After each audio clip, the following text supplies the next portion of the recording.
Hey guys, it's Glenn. Today I'm I'm trying some of Roger's little spacers here that he printed for the EX30, or we designed it. I went ahead and printed it.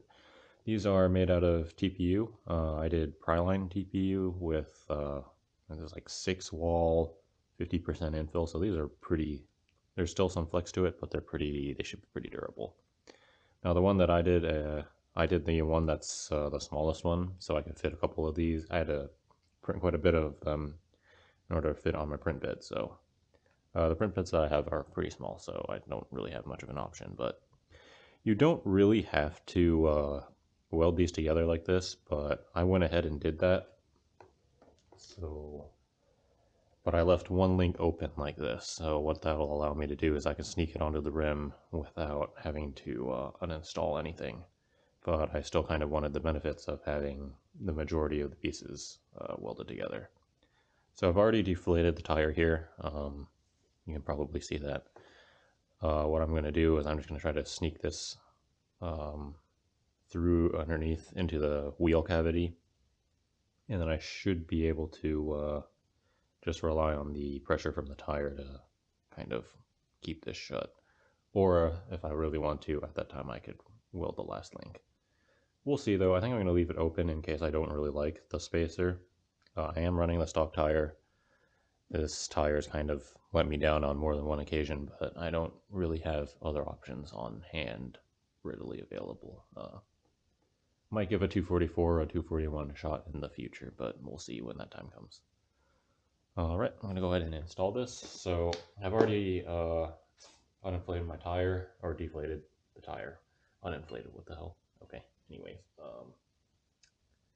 I believe that the chamfered side needs to be touching the rim, so this should just kind of sneak in here. I'm gonna, again, this is my first time doing this, so I guess you just kind of squeeze this in between the rim.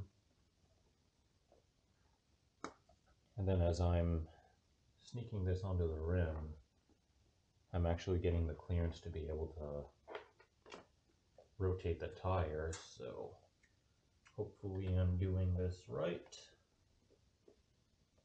I think there's bulging on some of the other side because this is not quite reaching all the way.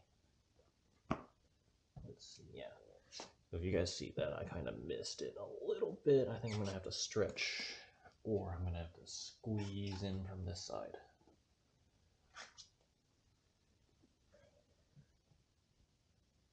All right, we're almost there.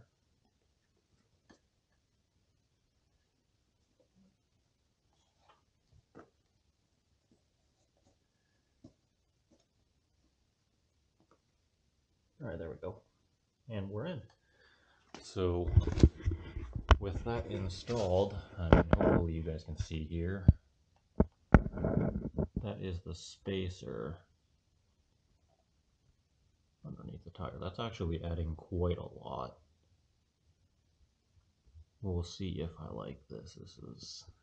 I'm unsure, but I'm willing to try new things, so we'll see. Especially on this stock tire,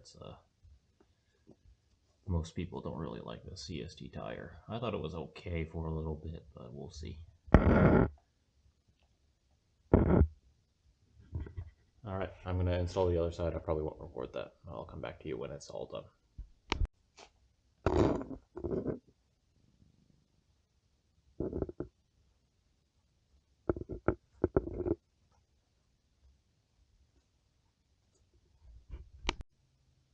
Alright, so I finished the install.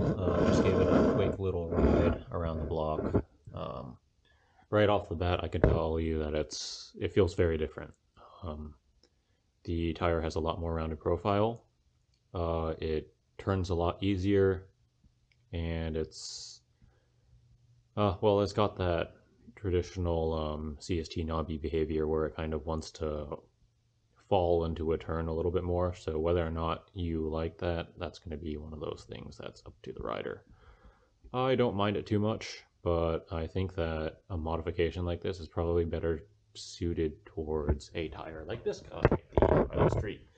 I don't have it on this EX30 right now, so The other thing that I will note, I do have lifted packs from the person that did this.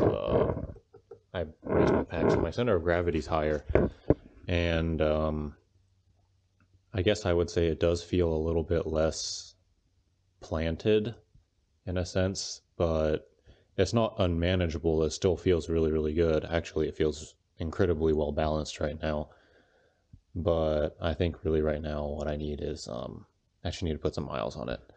I am still a little bit concerned that I could get some tire slip out of the spacer here, but it seems like this tire is on here pretty securely, so I think all I need to do is make sure my tire is inflated probably above 25 just to be safe.